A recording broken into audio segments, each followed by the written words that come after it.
Magandang hapon po sa lahat, tayo magbabalik ulit dito sa ating munting channel. Ayan, para mag-sharing ulit ng coins kung magkano na ang kanyang presyo sa ating mga online selling.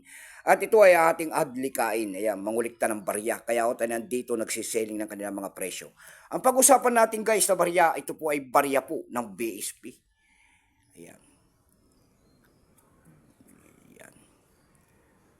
Year 2007, napakaganda pang barya niyan. Ayan, 25 centimos po na wala ng halaga. Tinatapon na sa kalsada. Kung tawagin yan ng ating mga Tagalog po, ito po ay Tansong Dilaw.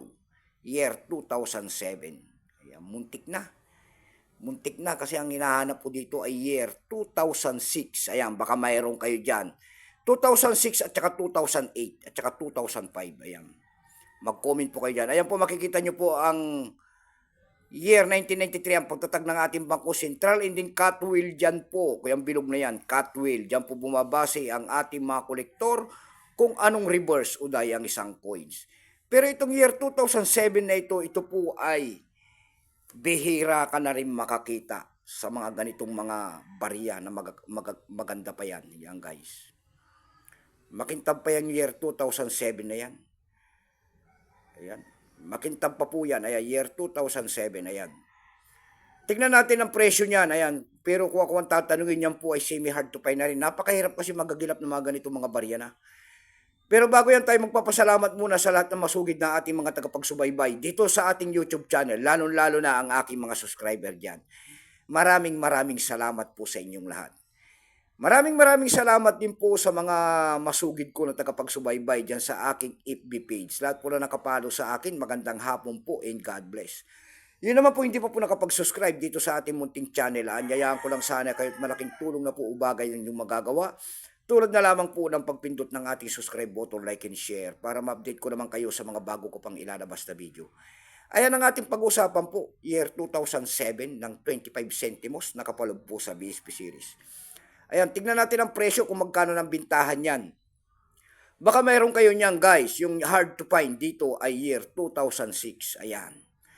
Yung year 2006 po, kung ganito kaganda, ayan, pipresyohan po natin na 1,000 pataas, yung 2006. Yung 2008 naman po, kung ganito po sa hawak ko kaganda, ayan, yung year 2008, 100 pesos po. Yung 2005 po naman ay nagkakahalaga po ng 30 pesos pataas. Ayan. Yung mga semi-hard to find yun. Ayan. Pero bago natin makita ang kanyang presyo nito, ay kilalanin mo muna natin ang coins na yan. Issue po niyan ay Philippines po, Period Republic, 1946 up to date po. Type ito standard circulation coins years.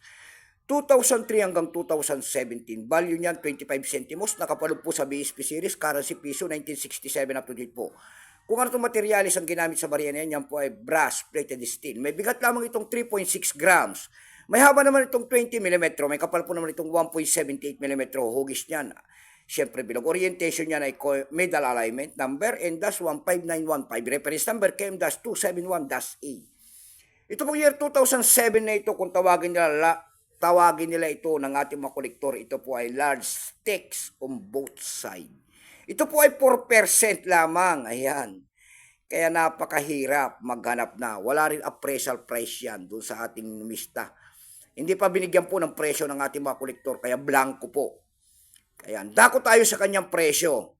Doon sa ating ebay.com po, mayroon na tayong nakakita tayo nagbebenta doon, nag-iisa po. Kasi nga 4% lamang. Ibig sabihin, semi-hard to find na rin yan kung ako ang tatanungin. Sa ebay.com po, mayroon tayo nakita nagbebenta nitong year 2007. Hindi ganitong kaganda, guys. Medyo luma na. Pero ating maganda pa yan.